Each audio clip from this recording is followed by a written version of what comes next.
Hala, Belinda, bira! Kakatapos lang nga ng eleksyon pero bumalik ako dito sa paaralan kung saan ako na-assign. Marami kasi ang wala kabuto. Kaya sabi ko, hala, may part 2 tayo. Balik kayo sa sunod araw para walang pila. Pero pagdating ko sa classroom, baw, ang gulo-gulo na. Di ko na maintindihan kung anong unahin ko. Hello, nandito na naman ako. May ginawa na naman ako na video para may pag-usapan naman kayo. Dahil nga nakonsensya ako na iniwanan namin ang classroom na ang gulo-gulo. Kaya sabi ko, balikan kita kasi maglilinis na naman ako. Kaya isang araw pagkatapos ng eleksyon, bumalik nga ako dito at inayos ko nga yung classroom kasi nahihiya ako sa may-ari. Baka i-bash man ako.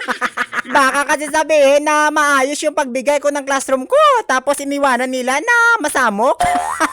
Hay, kahit babae ako, baw, binuhat ko yung upuan, dalawa sa kamay ko ang pursa-pursa pala na ako. Oy, sabi ko, ako na siguro yung lalaki na babae. Hindi nga pala kami nakapag-ayos pagkatapos ng botohan kasi gabi na, natatakot man kami, baka may wakwak na maglanding sa bubong. At dahil member nga ako ng tupad, ipinakita ko naman sa inyo yung talent ko sa pagwalis. Baka kasi dagdagan ako ni Kapitan ng sahod. Gusto ko lang kasi na ipakita na malinis yung classroom bago namin iniwanan. Mahirap na kasi nga mabash tayo ng may-ari nito. Ay, nakonsensya talaga ako, day. Kaya naghihingi talaga ako ng pasensya kung hindi ko mabalik sa ganda yung dati niyang mga posisyon ng mga upuan dito, yung mga tables and chairs.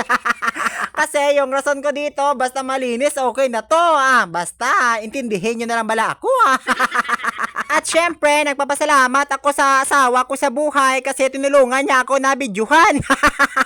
Sabi ko sa kanya, samahan mo ako para may taga-video, para malaman nila na, baw, ang sipag-sipag, bala na Belinda ko. Pero sa totoo lang, nagpa-video talaga ako para makita ng mga taga-Comelec na deserving talaga si Belinda na bigyan ng mataas na honorarium.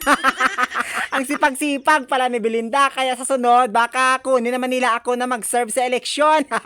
Tinunto ito. O, diba? Kahit papaano, naging malinis yung classroom bago namin i-turn over sa may-ari nito. Para sabihin nyo naman na, thank you very much. Sana sila pa rin yung ma-assign dito. Ay, sos, kahit may nararamdaman ako sa aking puson, sos, binuhat ko yung upuan para makita nyo na persado talaga si Inday nyo Belinda. Kahit ikaw, gusto mo, alsahin kita. Hindi kita kayang buhatin. Gusto ko na ako lang yung binubuhat. Pinalitan ko kasi ng mga upuan dito sa loob. Pinalabas ko yung pinapasok ko ngayon ng mga upuan kasi ang bababa naman para sa mga butante. Sabihin nila nga, ano kami, grade 1? Kaya eto ako ngayon nagbubuhat ng mga upuan.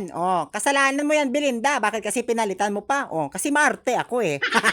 At dahil nga na napagod ako, nag-rest muna ako, nagpay-pay-pay kasi grabe na talaga yung pawis ko. Pero hindi talaga ako mapakali kasi may nakita naman ako ng mga trabaho.